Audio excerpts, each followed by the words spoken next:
folks for being here. And we're thanking the weather for cooperating. We're thanking Bryant Park for having us again since 2015. We're back again. Thank you, Bryant Park. My name's Hamilton Clancy. I am the producing artistic director of the drilling company, and we are so grateful to Bryant Park for continuing this terrific relationship after everything everybody's been through. And to see all you folks here and gathered for some live theater is tremendous! So we're welcoming all of you not only to seeing some live outdoor Shakespeare for the first time in New York City, but this is some of the first theater at all in New York. So thank you all. Give yourselves a hand. Woo! I'm taking a video of the whole show and put them on YouTube. Lady, I want to let you folks know that in observation of some of our times, we're not handing out programs like we normally would because that's, more. We're going to put our program at drillingcompany.org. That's drillingcompany.org. It's easy to find. So after the show, you want to go check out, who was that actor or something like that, just go to our website at drillingcompany.org. If you happen to need to use a restroom here in Bryant Park, they have a lovely bunch right over here in the corner. If you're not familiar, they're right over there. And without further ado, I'm going to let the actors get to it. Ladies and gentlemen, here is the two noble Kinsmen!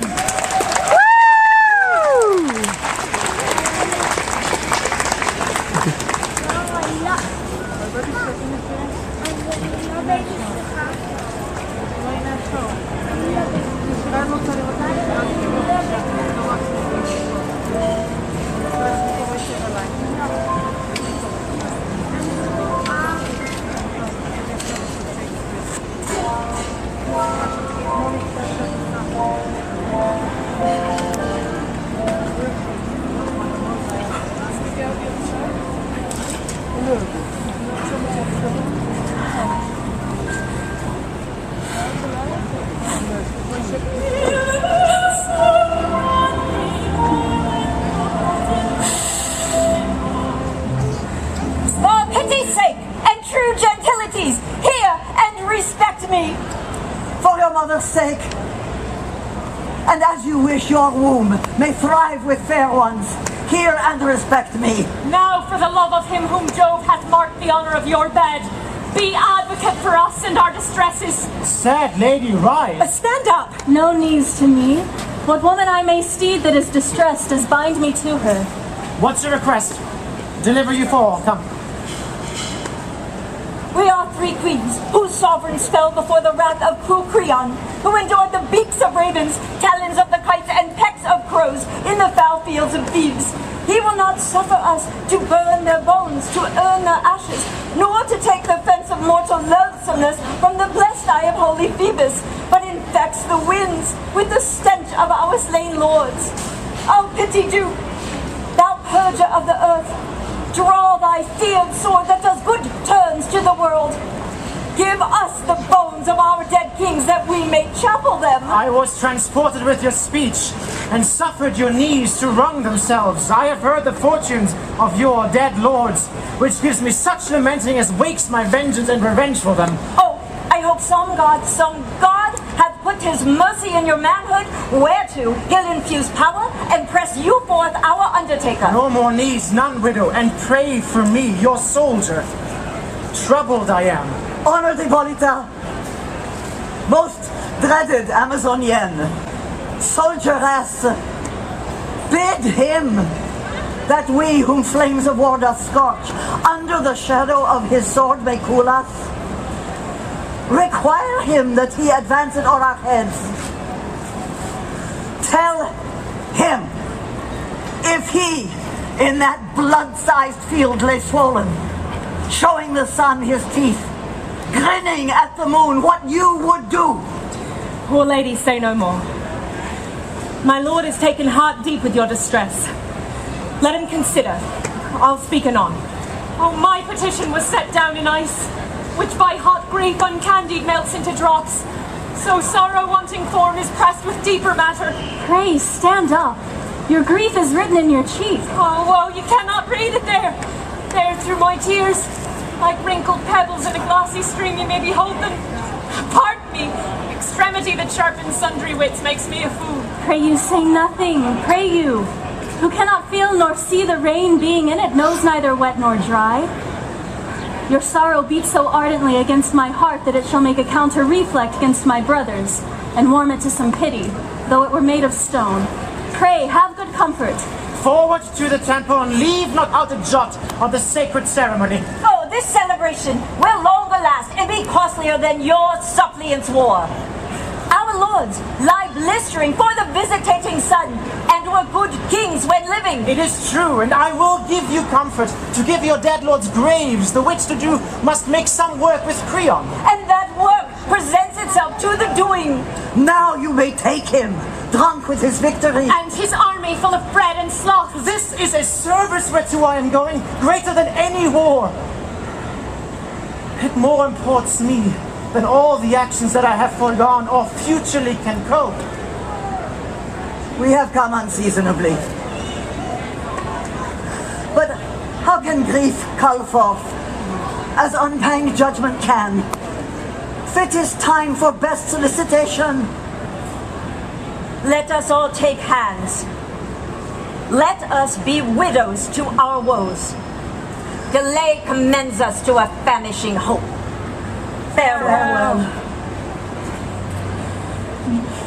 Though much unlike you should be so transported, as much sorry I should be such a suitor. Yet I think, did I not, by the abstaining of my joy, which breeds a deeper longing, cure that surfeit that craves a present medicine, I should pluck all lady scandal on me. Therefore, sir, as I here make trial of my prayers, either presuming them to have some force or sentencing for I their vigour dumb, prorogue this business we are going about, and hang your shield afore your heart about that neck which is my fee, and which I freely lend to do these poor queens service. Oh, help now! Our cause cries for your knee. Most noble brother, if you grant not my sister her petition in that force, and that same celerity and nature in which she makes it, from henceforth I'll not dare ask you anything, nor be so hardy ever to take a husband. Pray you, stand up. I am entreating with myself to do that which you kneel to have me. Pirithous, lead on the bride, get you and pray the gods for success. Omit not anything of the pretended celebrations. Since our theme is haste, I stamp this kiss upon thy gentle hand. Sweet, keep this as my token. Set you forward, for I will see you gone. Farewell, beauteous sister. Pirithous, keep the feast full. Bait not now, aunt. Sir, I'll follow you at foot. The feast solemnity will want till you return. Cousin, I charge you, budge not from Athens. Once more, farewell all. Thus dost thou now make good the tongue of the world. And earns the deity equal with Mars. Think not above him, for thou being but mortal makest affections bend to godlike honors. As we are men, thus should we do. Being sensually subdued, we lose our human title. Good cheer, ladies. Now turn we towards a comfort.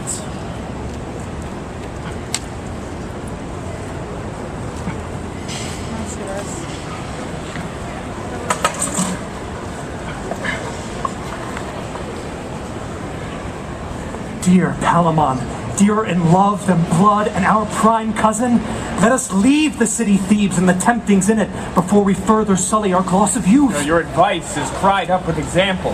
What strange ruins since first we went to school may we perceive walking in Thebes. Scars and bare weeds, the gain of the martialist, who did propound to his bold ends honor and golden ingots, which, though he won, he had not, and now flirted by peace, for whom he fought. Who then shall offer to Mars so scorned altar? Are you not out? Meet you no ruin but the soldier in the cranks and turns of Thebes? You did begin as if you met decays of many kinds. Perceive you none that do arouse your pity, but the unconsidered soldier? Yes, I pity decays where'er I find them, but such most, that sweating in an honorable toil are paid with ice to cool. 'Tis not this I did begin to speak of. I spake of Thebes. How dangerous if we will keep our honors. It is for our residing, where every seeming good's a certain evil. Here, we're to be strangers, and such things to be mere monsters. 'Tis in our power to be masters of our manners.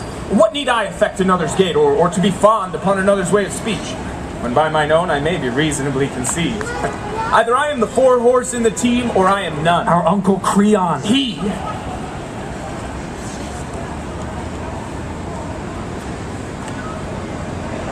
a most unbounded tyrant, whose successes make heaven unfeared and villainy assured.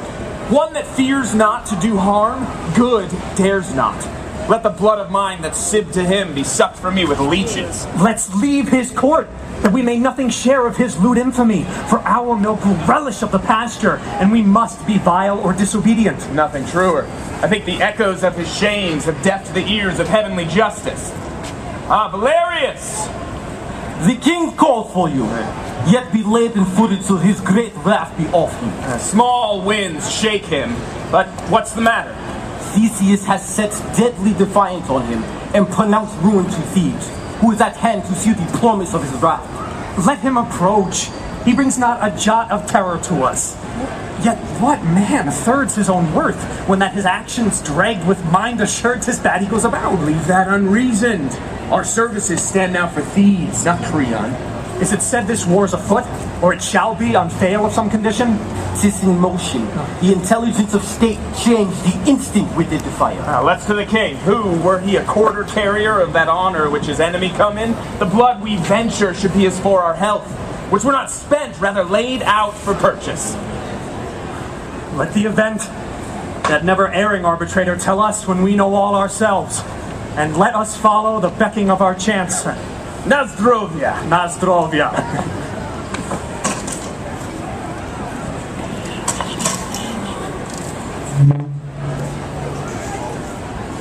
No further. Sir, farewell. Repeat our wishes.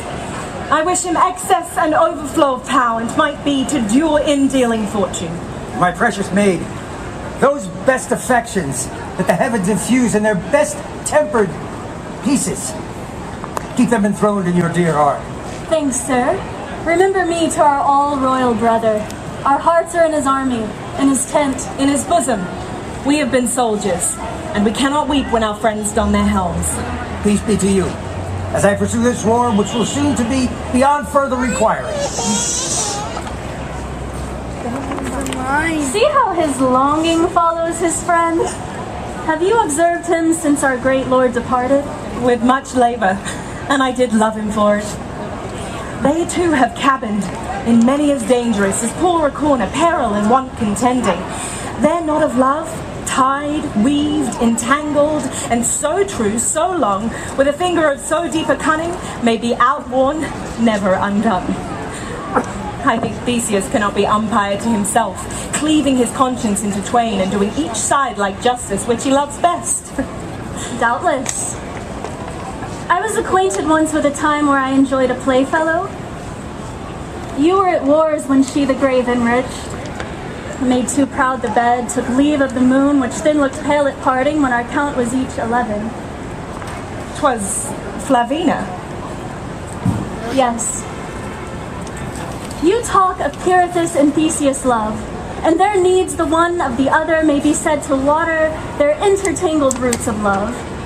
But I and she, oh, I sigh and spoke of were things innocent, loved for we did, and like the elements that know not what nor why, yet do issue rare occurrences, our souls did so to one another.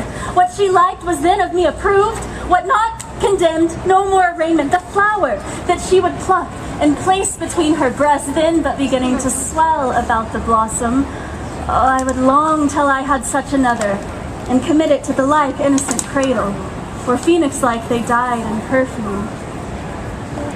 On my head, no toy but was her pattern, Her affections pretty, though happily her careless wear I followed for my most serious decking. Had mine ear found some new air, or had adventure hummed from musical coinage why it was a note whereon her spirit would sojourn, whether dwell on and sing it in her slumbers, this rehearsal has this end, that the love between maid and maid may be more than in sex dividual. You are out of breath. And this high-speeded pace is but to say that you shall never, like the maid Flavina, love any that is called man? I am sure I shall not. But alack, weak sister, I shall no more believe thee in this point than I shall trust a sickly appetite that loathes even as it longs. But sure, my sister, if I were right for your persuasion, you have said enough to shake me from the arm of Theseus, whose fortunes I now win and kneel with great assurance that we, more than his Pirithous, possess the high throne in his heart. I am not against your faith, yet I will continue mine.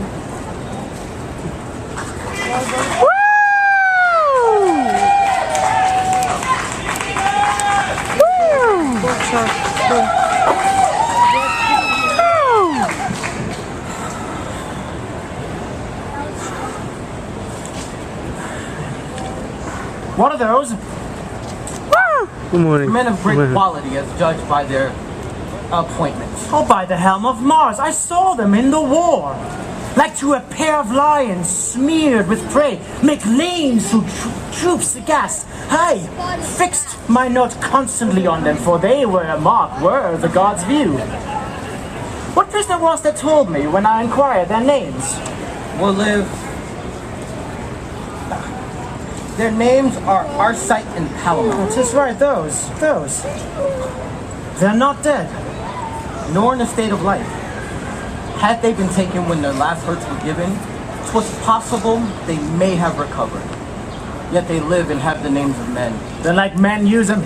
All our surgeons convent in their behoof. Their lives concern us much more than Thebes is worth. Lead them to the city, where having bound things scattered we will post to Athens for our army.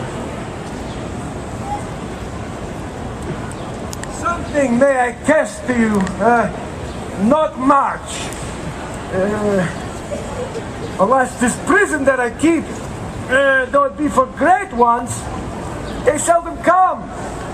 Before one salmon, you must take a number of minnows, I am given out to be much better lined than it can appear to me. Truth is a true speaker, but I wish I really were as well off as I am delivered to be. But marry, what I have, I will assure upon my daughter at the day of my death. Sir, I demand no more than your honor, and I will instate your daughter in what I have promised. Well, we will talk more of this when the solemnity is past. But have you a full promise of her? When death shall be seen, I tender my consent. I have. Here she comes. Your friend and I have chanced to name you here on the old business, But no more of that now, we will, after all this court hurry is over, we will have an end on it, okay? But, in the meantime, look you tenderly to the two prisoners. I can tell you they are princes. 'Tis pity they're in prison, and 'twere pity they should be out. I do think they have the patience to make any adversity ashamed. The prison itself is proud of them. They are famed to be a pair of absolute men. Oh, 'tis true, for they are noble sufferers, that with such nobility and force have freed them out of bondage. Oh, do they so? It seems to me they have no more sense of their captivity than I of ruling Athens. I never saw them. Oh, the Duke himself came privately in the night, and so did they. The reason for it I know not, but look, yonder they are. See that's our sight. It looks out. No, sir, no. That's Palamon. Our sight is the lower of the twain. You may perceive a part of him. Oh, no, go to, leave off your pointing. They would not make us their object. Go out of their sight. 'Tis a holiday to look on them. Lord, the difference of men!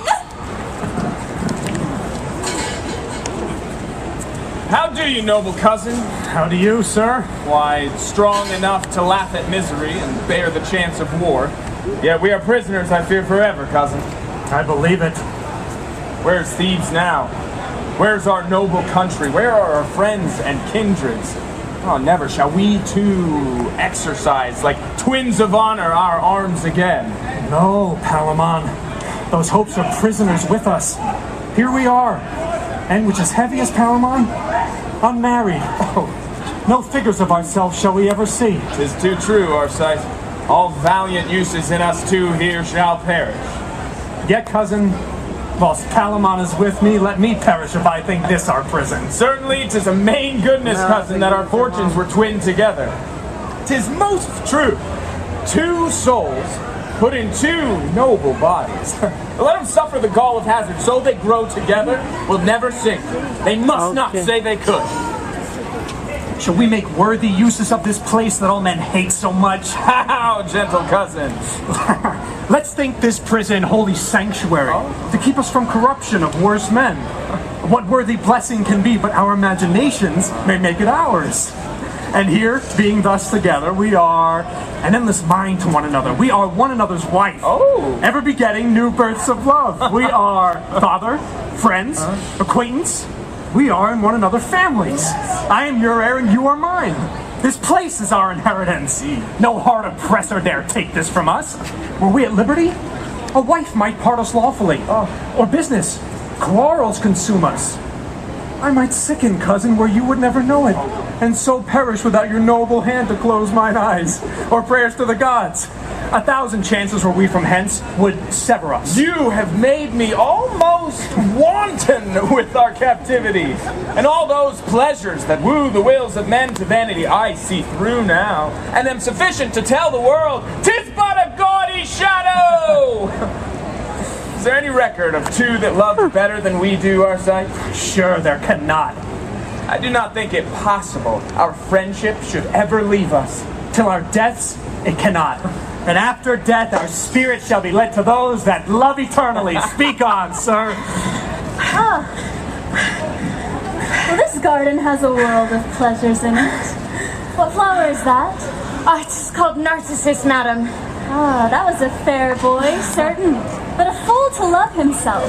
Were there not maids enough? Pray forward. Or were they all hard-hearted? I think there could not be to one so fair. Thou wouldst not? I think I should not, madam. That's a good wench. Take heed your kindness, though. Why, good madam? Men are mad things. Will you go forward, cousin? Yes. Canst not thou work such flowers in silk, mistress? Yes. I'll have a gown full of them. And of those. Now that's a pretty color. Will it not do rarely upon a skirt? What do you say? Dainty, madam. Cousin, how do you, sir? What? Hey, Palamon? Never till now I was in prison, Arcite. Why? What's the matter, man? By heaven and earth, she's a goddess! Of all flowers, methinks a rose is best. Why, good madam? 'Tis the very emblem of a maid. For when the west wind courts her gently, how modestly she blows and paints the sun with her chaste blushes. But when the north comes near her, rude and impatient, well then like chastity she locks her beauties in her bud again, and sends him to base briars. Yet, good madam, sometimes her modesty blows so far that she falls for it. A maid, if she have any honor, would be loath to take example by her. Thou art wanton. Oh, she is wondrous fair. She is all the beauty extant. The sun is high. Let's run in. Keep that flower. You know, I feel wondrous merry-hearted. I could laugh now. I could lie down for sure. And take one with you? That's as we bargained, madam. Agree then. What think you of this beauty? 'Tis a rare one. Is it but a rare one? Yes, a matchless beauty. Might not a man well lose himself and love her? I cannot tell what you have done. I have. Oh, beshrew mine eyes for it now. I feel my shackles. You Love her, then? Who would not? And desire her? Before my liberty. I saw her first. That's nothing. But it shall be. I saw her too. Yes, but you shall not love her. I will not as you do to worship her. I will love her as a woman to enjoy her. So both may love. You shall not love at all. Not love at all? Who shall deny me? I that first saw her. I that with mine eyes first took possession of all those beauties in her revealed to mankind. If thou lovest her, or entertainst a hope to blast my wishes, thou art a traitor, our sight. Yes, I love her. Oh. And if the lives of all my name lay on it, I must do so. I love her with my soul. If that will lose ye, farewell, Palamon. I am as worthy and as free a lover as any Palamon or any living that is a man's son. Have I called thee friend?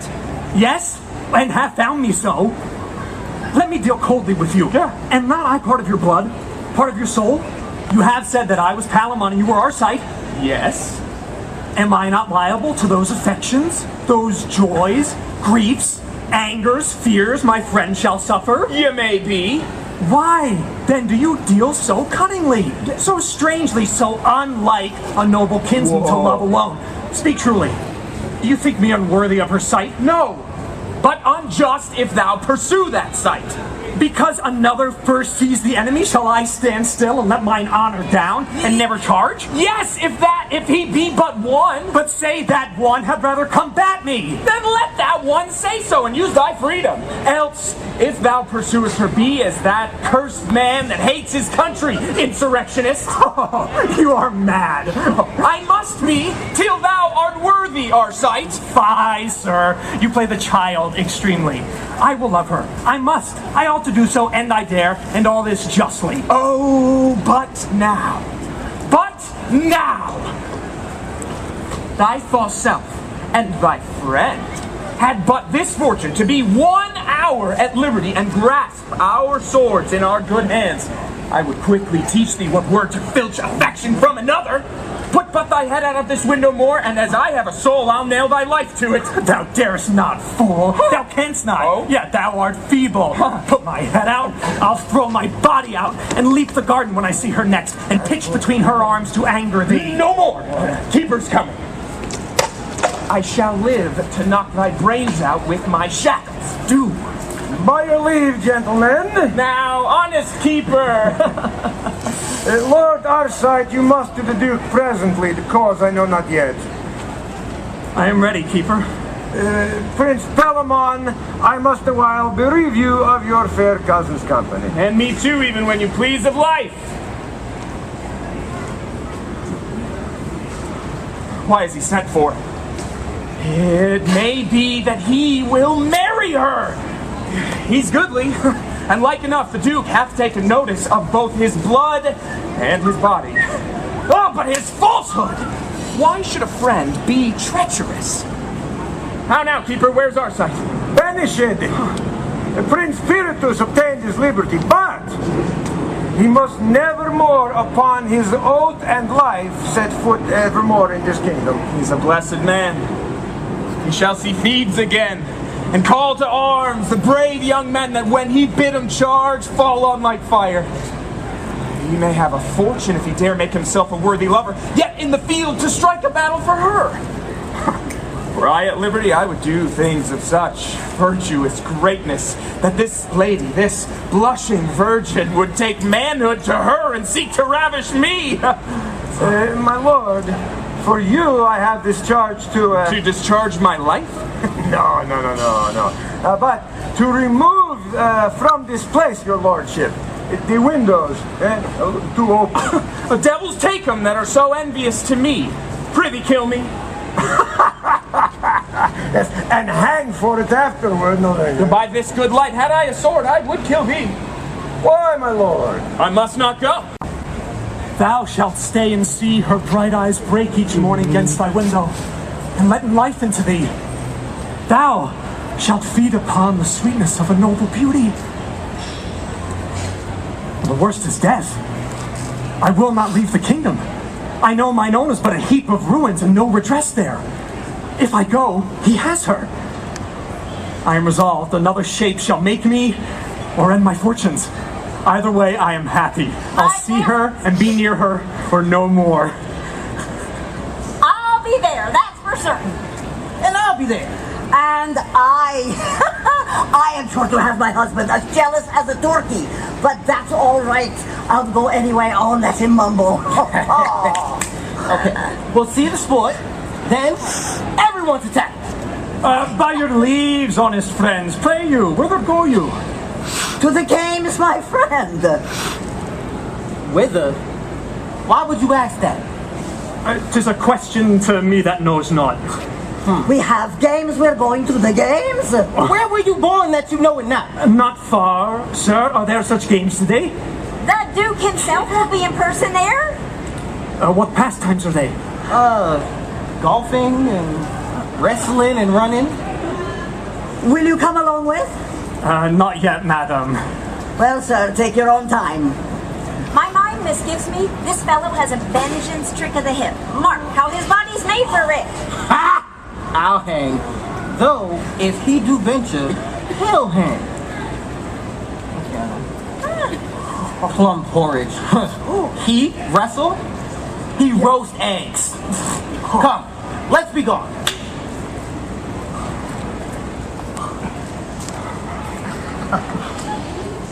Oh, this is an offered opportunity I durst not wish for. Well, I could have wrestled.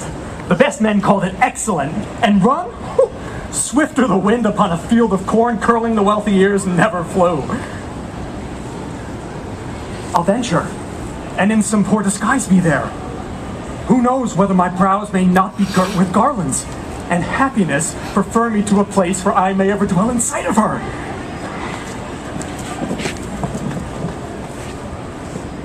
Why should I love this gentleman? 'Tis odds he never will affect me. I am base. My father the mean keeper of this prison, and he a prince. To marry him is hopeless. To be his whore is witless. No, out upon it. What pushes are we wenches driven to when 15 once has found us? First, I saw him. I seeing thought he was a goodly man. He has as much to please a woman in him, if he pleased to bestow it so, as ever these eyes yet looked on. Next I pitied him, and so would any young maid of my conscience that ever dreamed or vowed her maidenhead to a young handsome man. And then I loved him, extremely loved him, infinitely loved him. And yet he had a cousin fair as he is too, but in my heart was Palamon. And there, oh Lord, what a coil he keeps.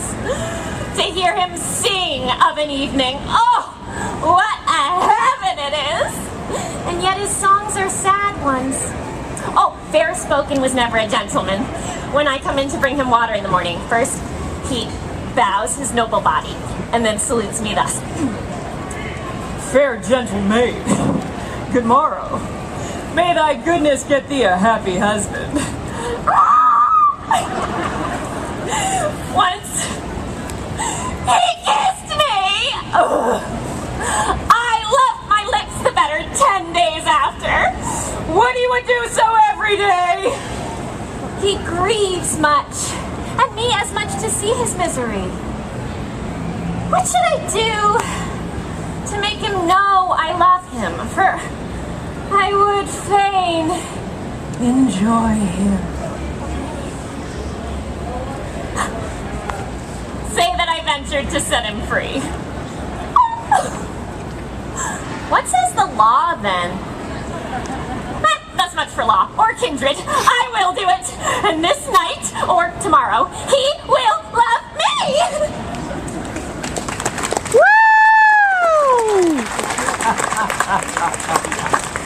You have done worthily. I have not seen since Hercules, a man of tougher sinews. Whate'er you are the best at golfing that these times can behold. I am proud to please you. What country bred you, friend? This, but far off, Prince. Are you a gentleman? My father said so. Are you his heir? His youngest, sir. Well, your father sure is a happy sire then. What proves you? A little of all noble qualities. I dare not praise my feat in horsemanship, yet they that knew me would say it was my best piece. Upon my soul, a proper man. She is so. How do you like him, lady? I admire him. I have not seen so young a man so noble, if he say true, of his sort. Believe. His mother was a wondrous handsome woman. His face, methinks, goes that way. But his body and fiery mind illustrate a brave father. Mark how his virtue, like a hidden sun, breaks through his baser garments. He's well got, sure. What made you seek this place, sir? Noble Theseus, to purchase name and do my ablest service to such a well-found wonder as thy worth. Well, we're much indebted to your travels, nor shall you lose your wish. Perseus, dispose of this fair gentleman. Thanks, Theseus. Whatever you are, you're mine, and I shall give you to a most noble service, to this lady. Thus, let me seal my vowed faith. When your servant, your most unworthy creature, but offends you, command him die he shall. That were too cruel. I'll see you furnished, and since you say you are a horseman, I must needs entreat you this afternoon to ride. But it is a tough course. I like it better then, Prince. I shall not then freeze in my saddle. Sweet, you must be ready. And you, Emilia, and you, friend, tomorrow by the sun to do observance. I hope you shall not go afoot. Well, that were a shame, sir, while I have horses. Take your pick. And what you want at any time, let me but know it.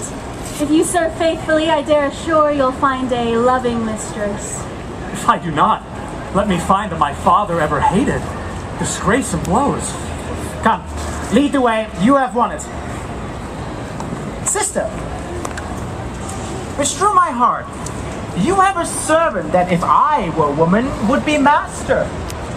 But you are wise. Too wise for that, sir.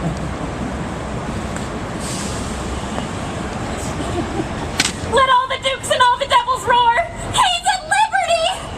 I have ventured for him, and out have I brought him to a little wood a mile hence, and there he shall keep close till I provide him files and food, for yet his iron bracelets are not off. I love him beyond love, and beyond reason, or wit, or safety. I've made him know it. I care not. I'm desperate. Sure, he cannot be so unmanly as to leave me here. And yet, he has not thanked me for what I've done. No, not so much as kissed me. That methinks is not so well. Yet I hope when he considers more, this love of mine will take more root within him. Let him use me how he will. So use me kindly. For use me, so he shall, or I'll proclaim him, and to his face, no man. Farewell, father. Get many more such prisoners and such daughters, and shortly you may keep yourself. Now. I wonder what's going on the other side of the road. Woo! She takes strong note of me, hath made me near her. Alas, alas, poor cousin Palamon. Poor prisoner, thou so little dreamst upon my fortunes that thou thinkst thyself the happier thing to be so near Emilia. Me, thou deemst at Thebes, and therein wretched, although free. But if thou knewest my mistress breathed on me, and that I eared her language, lived in her eye, oh, cuz, what passion would enclose thee? Traitor kinsman! Oh, thou shouldst perceive my passion were these signs of imprisonment off me. Cousin Palamon! Cousin or arsight, give me language such as thou hast showed me feet. Your questions with your equal who professes to clear his own way with the mind and sword of a true gentleman. That thou durst, arsight. My cuz, you have been well advertised how much I dare. You have seen me use my sword against the advice of fear. Sir, you were called a good knight and a bold, but the whole week's not fair if any day it rain. Their valiant temper men lose when they incline to treachery, and then they fight like couple bears. Why were they not tied? Kinsman, you might as well speak this and act it in your glass as to his ear which now disdains you. Come up to me. Quit me of these shackles. Give me a sword, though it be rusty, and the charity of one meal lend me. Come before me then, a good sword in thy hand, and do but say that Emily is thine. I will forgive the trespass thou hast done against me. Yea, my life, if then thou carry it. And brave souls in shades which have died manly, which will seek of me some news from the earth, they shall get none but this, that thou art brave and noble. Be content. Again, betake you to your hawthorn house. With counsel of the night, I will be here with wholesome viands. These impediments will I file off. You shall have garments and perfumes to kill the smell of the prison. After, when you shall stretch yourself and say, but Arcite, I am in plight, there shall be at your choice both sword and armor. Oh, you heavens! Dares any so noble bear a guilty business? None, but only Arcite. Therefore, none but Arcite in this kind is so bold. Oh, sweet Palamon. I do embrace you and your offer. For your offer do it I only, sir. Your person, I may not wish more than my sword's edge on it.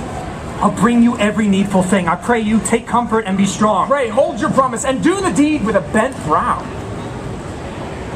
'Tis certain you love me not.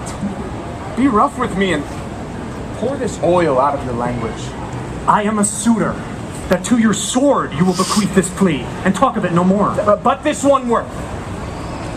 You are going now to gaze upon my mistress, for note you mind she is. Nay then. Nay, pray you!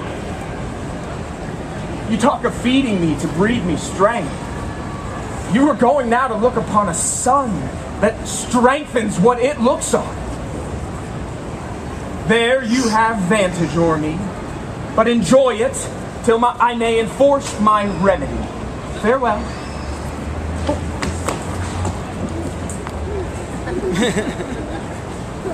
He has mistook the break I meant. Has gone after his fancy. 'Tis well nigh morning. No matter. Would it were perpetual night and darkness, Lord of the world. Hark, 'tis a word. In me hath grief slain fear. And but for one thing I care for nothing, and that's Palamon. I have heard strange howls this livelong night.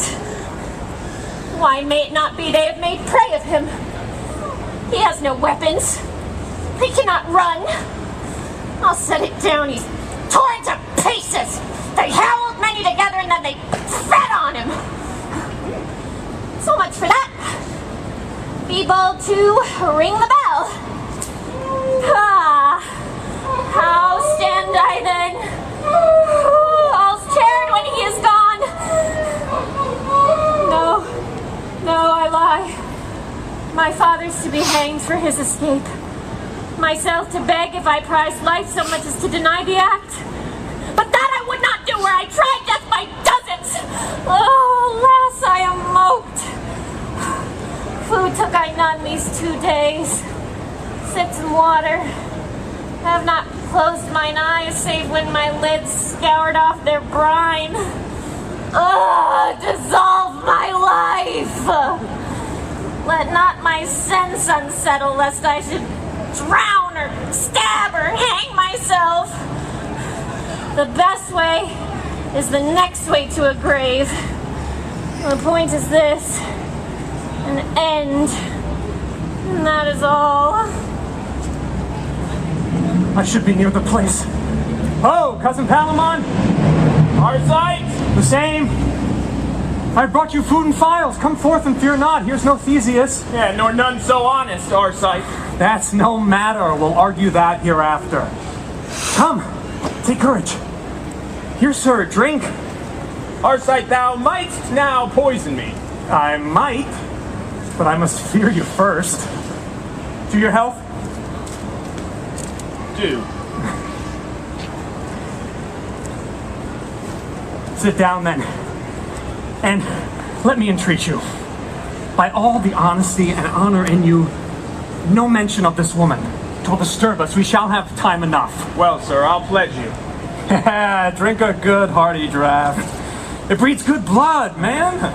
Do you not feel it thaw you? Stay, I'll tell you after a draft or two more. Here, Arcite, to the ladies we have known in our days. The Lord Steward's daughter, you remember her? After you, cuz.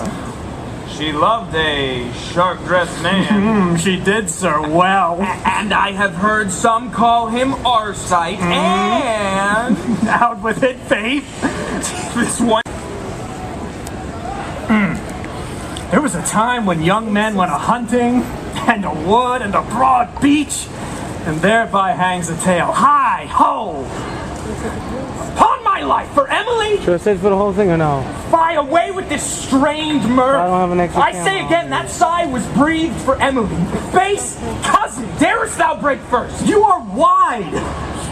By heaven and earth, there's nothing in the honest. Then I'll leave you. You are a beast now. As thou makest me, traitor.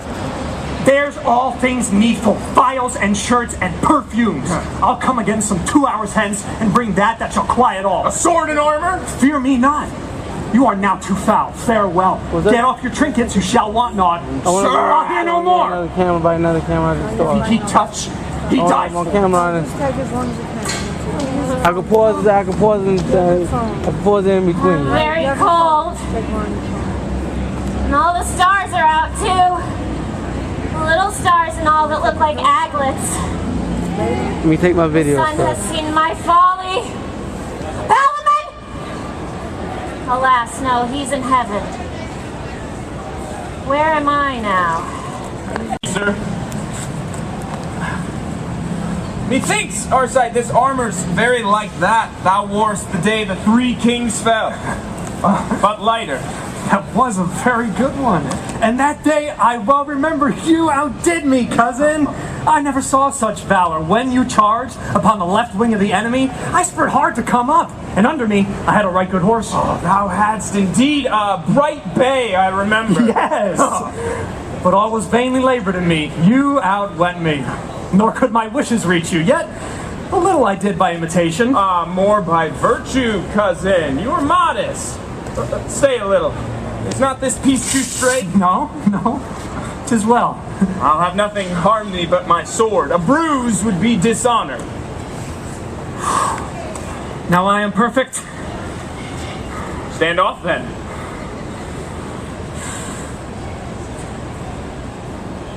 Is there aught else to say?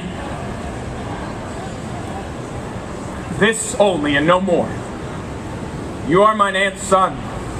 And the blood we desire to shed is mutual. In me thine, and in thee mine. My sword is in my hand, and if you kill me, the gods and I forgive thee. If there be a place prepared for those that sleep in honor, I wish his weary soul that falls may win it. Fight bravely, cousin. Give me your noble hand. Here, Palamon. This hand shall never more come near thee with such friendship. I commend thee. If I fall, curse me, and say I was a coward, for none but such dare die in these just trials. Once more, farewell, my cousin. Farewell, Arcite.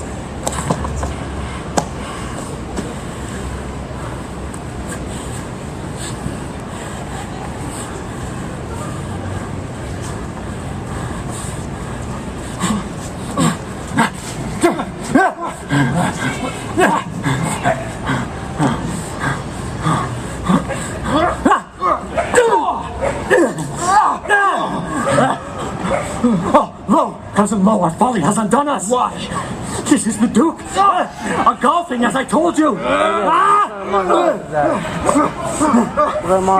Oh, retire for honor's sake and safety presently into your bush again. If you perish for great reason, and I, you reveal me from my contempt. No, I will be no more hidden, nor put off this great adventure to a second trial. What if karate on You are not mad? I love Amelia, What if it was and in her I'll bury thee and all crosses else. What if it was karate? What if it was ignorant and mad, malicious traitors are you, if it that was against ninja? the tenor of my law are making battle thus like knights appointed, without my leave, and officers of arms by Castabos shall die. Hold thy word, Theseus. We are certainly both traitors. By all our friendships, sir. By all our dangers, by all you love most. By your own eyes. By that strength with which you swore I went above all women, almost all men, and yet I yielded, Theseus. To crown all this to your most noble soul, which cannot want due mercy, I beg first for mercy. Mercy. Mercy on these princes! You make my face reel. And say I felt compassion to them both. How would you place it? Upon their lives, but with their banishment. If you desire their lives, invent a way safer than banishment. Can these two live and have the agony of love about them every day they fight about you? Hourly bring your honor into public question with their swords. Be wise. And here forget them. It concerns your credit and my oath equally. I have said they die. Better they fall by the law than one another. Vow not mine honor. Most royal brother, that oath was rashly made and in your anger. Shall anything that loves me perish for me? That were a cruel wisdom. Duke Theseus, the goodly mothers that have groaned for these, all the longing maids that ever loved, if your vows stand, shall curse me in my beauty till I am nothing but the scorn of women. For heaven's sake, save their lives and banish them! On what conditions? Swear on to never more make me their contention, to know me, to tread upon thy dukedom, and to be, wherever they shall travel, ever strangers to one another. I'll be torn to pieces before I take this oath. Forget I love her? Oh, all ye gods despise me then! By banishment I not mislike, that we may carry our swords and cause along. Else never trifle, but take our lives, Duke. Will you also take these conditions? He's a villain then. What men are these? No, never, Duke. 'Tis worse to me than begging to take my life so basely. Though I think I never shall enjoy her, yet I'll die for her. What shall be done? For now I do feel compassion. Let it not fall again, sir. Say, Emilia, if one of them were dead, as one must be, are you content to take the other to your husband? They cannot both enjoy you. Look upon them. They are princes. And if you can, love, end this difference. I give consent. Will you consent, princess? With all our souls. He that she refuses must die then. Any death thou canst invent, Duke. If I fall from that mouth, I fall with favor. And lovers yet unborn shall bless my ashes. If she refuse me, yet my grave will wed me, and soldiers sing my epitaph. Make choice then. I cannot. They are both too excellent for me. A hair shall never fall of these men. What shall become of them? Thus I ordain it, and once again it stands on by mine honor. They both shall die. Shall go to your country and back within this month. And whether by fair and knightly combat wins her hand, he shall enjoy her, the other lose his head. Will this content ye? Yes. Here, Arcite. I am friends again till that hour. I embrace ye. Come, shake hands then. And take heed, as you are gentlemen, this quarrel sleep until the hour prefixed, and hold your course. We're going over there, Mom. We dare not fail thee, Theseus. Come. Now I shall give you useless to princes and to friends, and when he returns, who wins, I'll settle here. Who loses, it I'll weep upon his bier.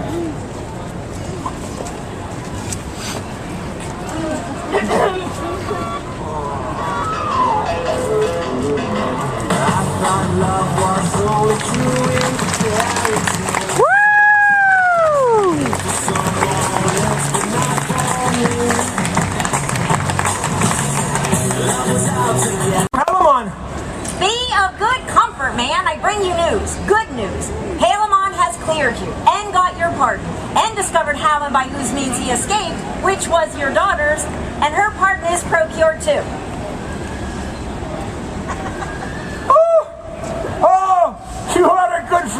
never bring good news. Sir,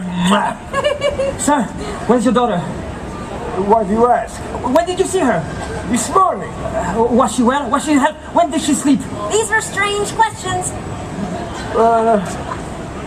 Well, I think she was not very well, now that you make me mind her. But for this very day, I asked her questions. And she answered me so far from what she was.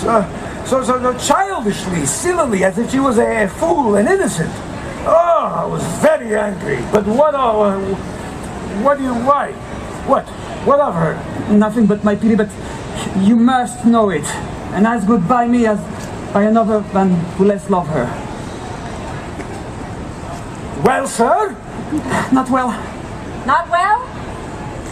Sister True, I think she's mad. Oh, it cannot be! Well, believe me, you'll find it so. Oh, I have suspected what you have told me. Here we are. And I will always For you, sir. love you. Not well. Will always love you.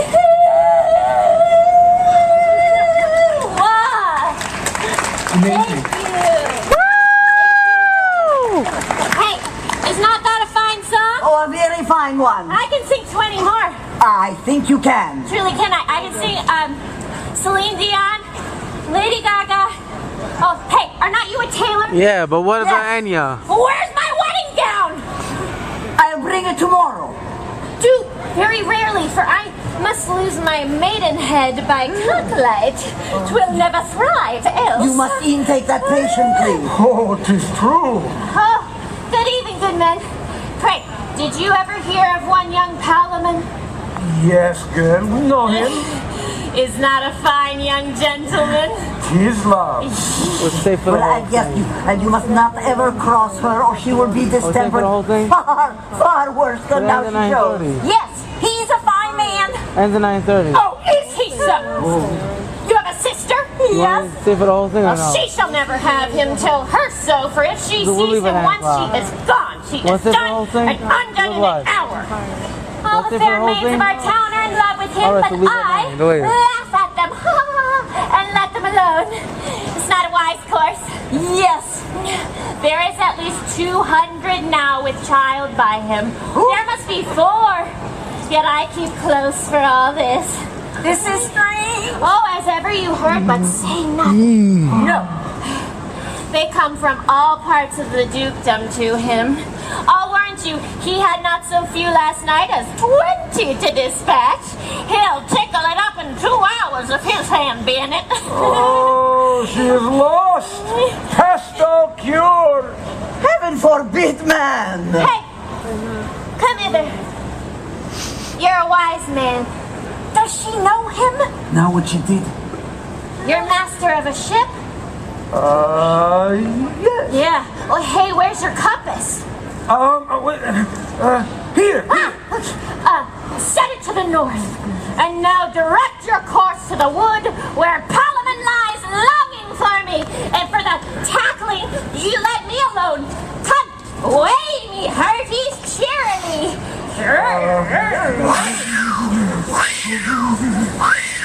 Oh, 'tis up. The wind is fair. Time for boating out of the mainsail. Where's your whistle, master? Let's get her in. Up to the top, boy. Where's the pilot? Here. Oh, what canst thou? A fair wood. Fair for its masters. Talk about.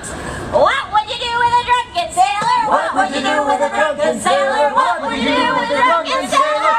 Early in the morning. Has this young prince. Palamon is but his foil. To him a mere dull shadow, no stirring in him, no alacrity, and yet these that we count errors may become him. Narcissus was a sad boy, but a heavenly. Oh, I am sodded, utterly lost. My virgin's faith has fled me, for even now had my brother asked whether I love, I had run mad for our side. Ask now my sister, more for Palamon. Stand both together, come ask me, brother, alas, I know not. Ask me now, sweet sister, I may no run! What a mere childish fancy that having two fair gents of equal sweetness cannot choose but must cry for both.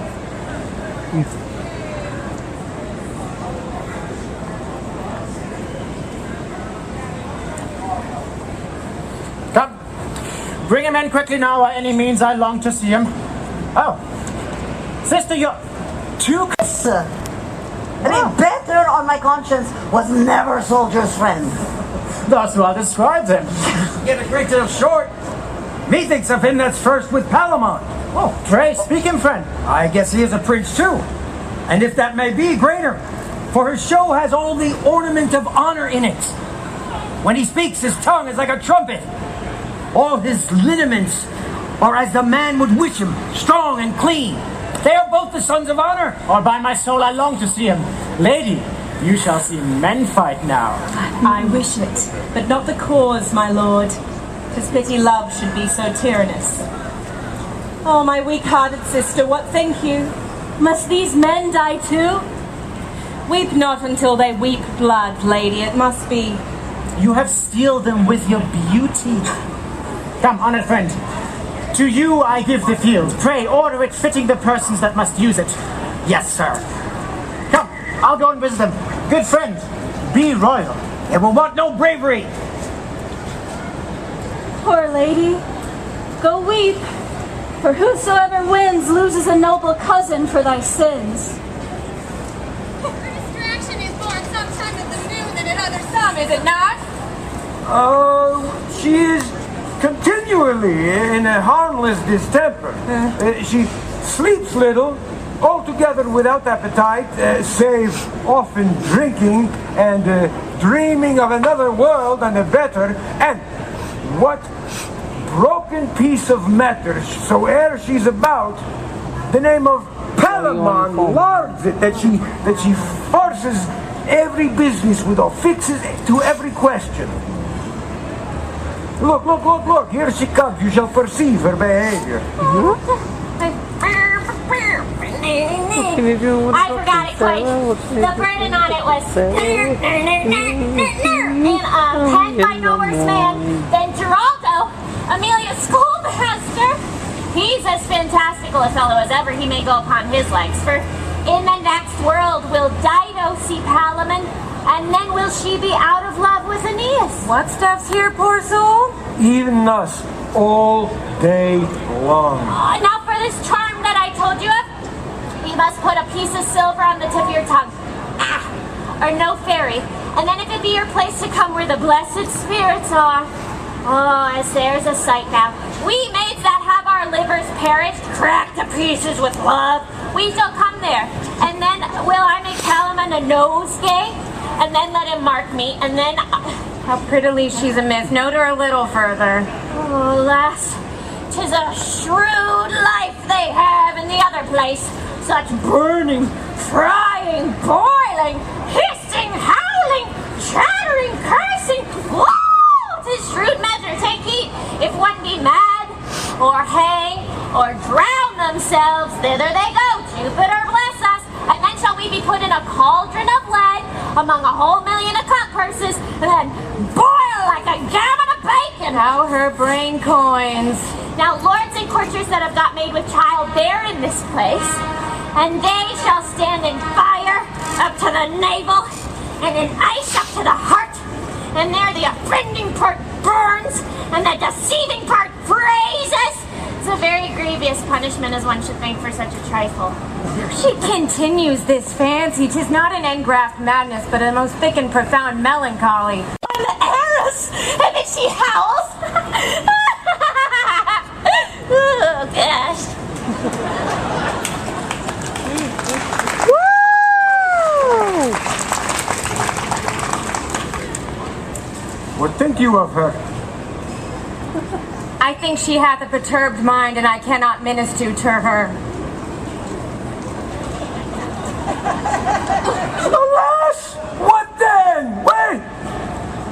Understand you, she ever affected any man ere she beheld Palamon. Well, I once had hoped that she had fixed her liking to this gentleman here, my friend. I did think so too, and would account, I had a great pen of fun to give half my state for both she and I at this present share, stood faintly on the same terms.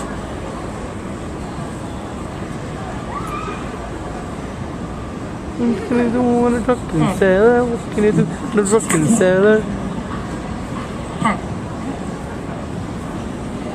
Stop. You stop that. Okay. All right. Yep. Okay. That intemperate surfeit of her eye hath distempered the other senses.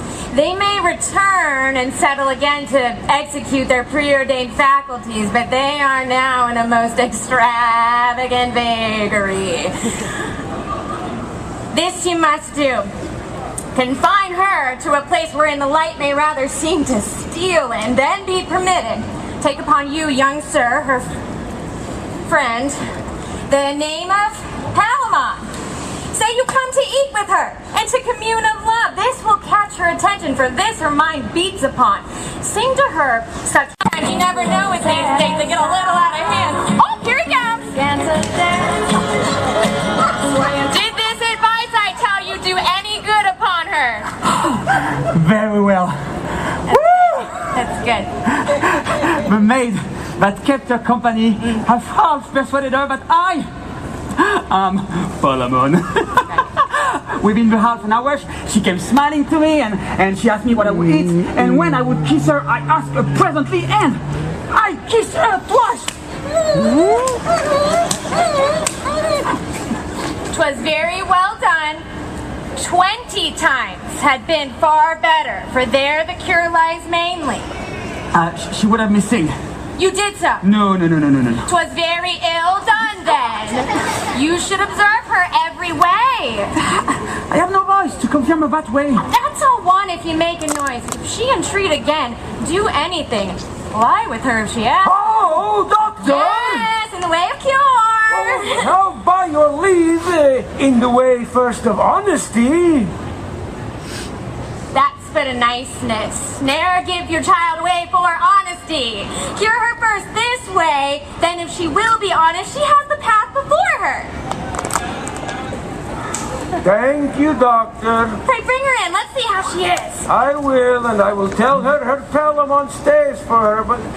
Doctor, I think you are in the wrong still. You fathers are fine fools. Her honesty, we should give her physic till we find that. Why do you think she's not honest? How old is she? 18.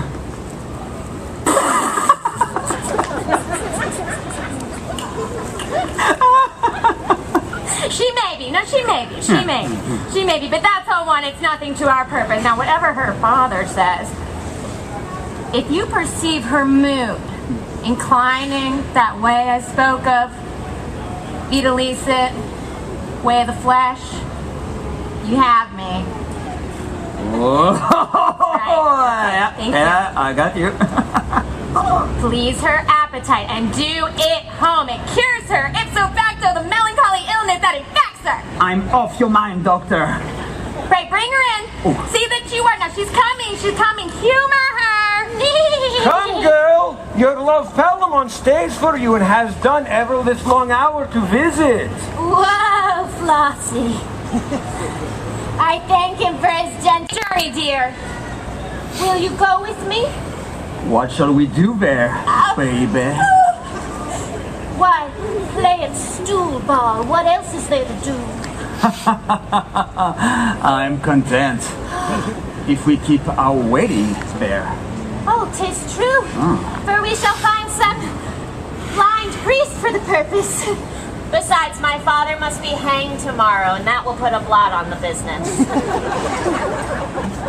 Hey, are you not Palamon? Do you not know me? Hey, David. Yeah, but you care not for me. I have nothing but this poor petticoat and 2 coarse smocks. That's all one. I will have you.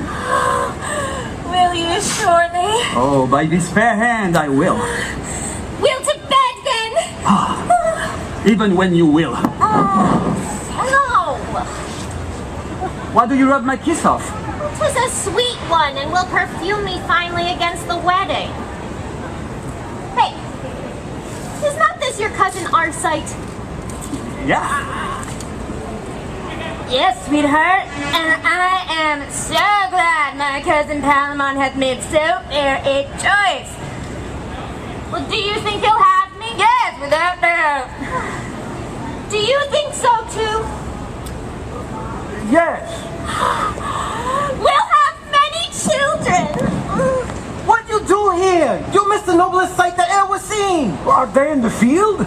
They are, and you're charged to be there too. I will be with you straight. I must e'en leave you here.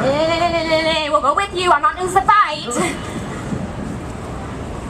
What think you of her? I warrant you, within these 3 or 4 days, I'll make her right again. You must not from her, but preserve her in this way. I will. Let's get her in. Come on, sweetie. Let's go to dinner and play some cards. And shall we kiss too? 100 times. And 20? And 20. And then we'll sleep together! Take her off her! And marry we will. But you'll not hurt me. I will not. If you do love, I'll cry. Yes. I will no step further. Will you lose this sight? I had rather see a wren hop at a fly than watch this decision. Every blow that falls threats a brave life. Each stroke laments the place where it falls. I will stay here. It is enough my hearing shall be punished with what shall happen. Sir, my good lord, your sister will know further. What? She shall 9 see o'clock. deeds of honor. Nature now shall make Stay until the act the 9:30. story You that stay for the whole thing. both sealed with eyes and ears. You Not must be over there. yet. Pardon You me, sir. are No, I'm good. victors. Where you going? Mead, the price, Bye, Mom. Too soon. garland to crown the Christian's title. If I were there, I'd wink. This trials as the world is a dark and you the only star to shine. I am extinct. There has been envy in that light that shows the one the other. You must rise toward my seat. It is much better I am not there. Better never born than to minister such harm. What is the chance? The cry is a Palamon. Alas, he is won. 'Twas ever likely. I prithee run, tell me how it goes.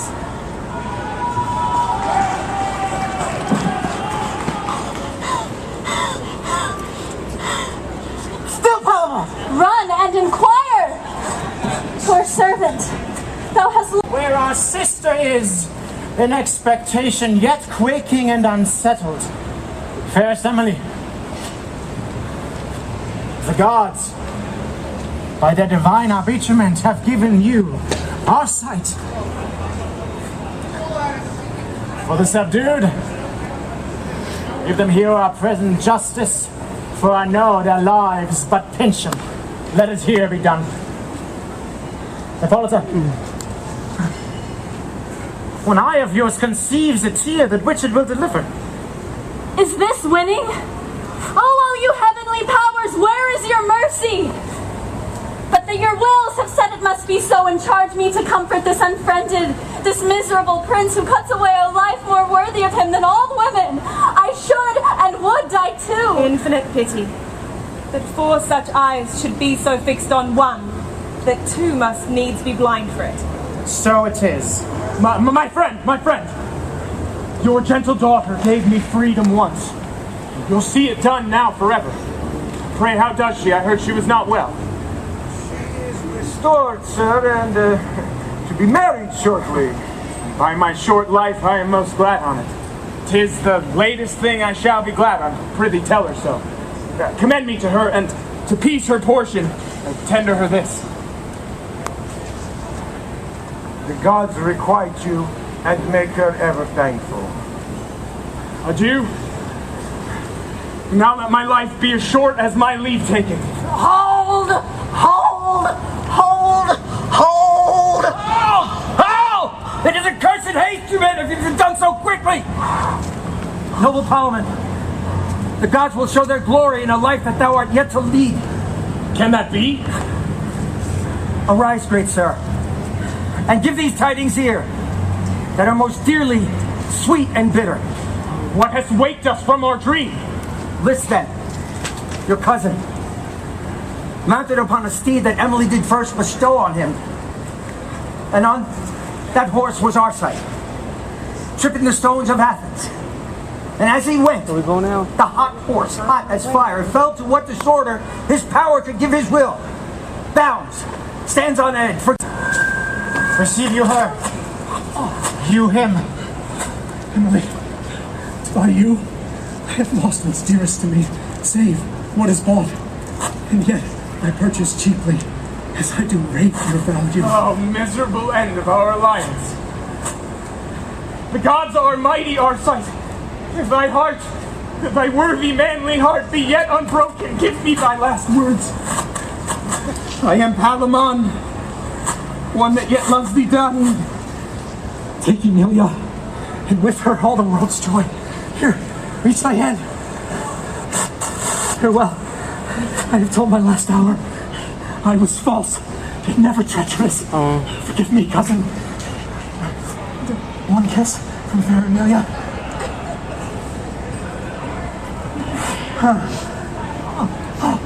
Tis done.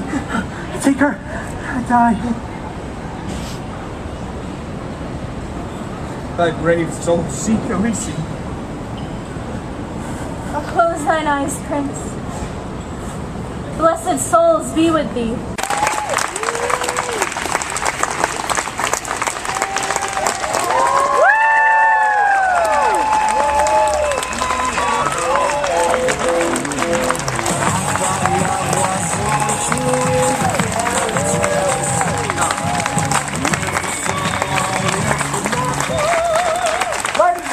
If I could have your attention for just a moment or two, fairly brief evening for us, so you won't mind another minute or two. We are the Drilling Company. We are very grateful to be at the forefront of theater coming back to New York City. We are also purveyors of Shakespeare in the parking lot downtown on the Lower East Side. And if you enjoyed tonight's performance, we're doing it tomorrow and we're doing it Wednesday. Then we're taking a week off and we're going back to the Lower East Side. So bring your friends down there and check out what that environment is like. 117 Norfolk Street, the 28th, 9th, and 30th at 7 p.m. Also free. Ladies and gentlemen, speaking of free, I have to tell you that Shakespeare in the Parking Lot has been part of New York City for over 20 years. Over 20 years. That's 25. And in all that time, it has always been, and as long as we're in charge of it, will always be free Shakespeare for the people of New York. And yet, if I may borrow from our own American bard, we do rely upon the kindness of strangers. So, we do have a internet presence because we are the new millennium. And so, if you have it in your hearts, and only in these post-COVID financial hellhole times, if you have it in your wallet, and really don't stress if you don't, if you have it in your wallet, go to our website, drillingcompany.org, throw a cyber ducat into our cyber bucket, and you will not leave Shakespeare to chance or fate of the gods. You will help keep it alive for years to come. Thank you, and good night.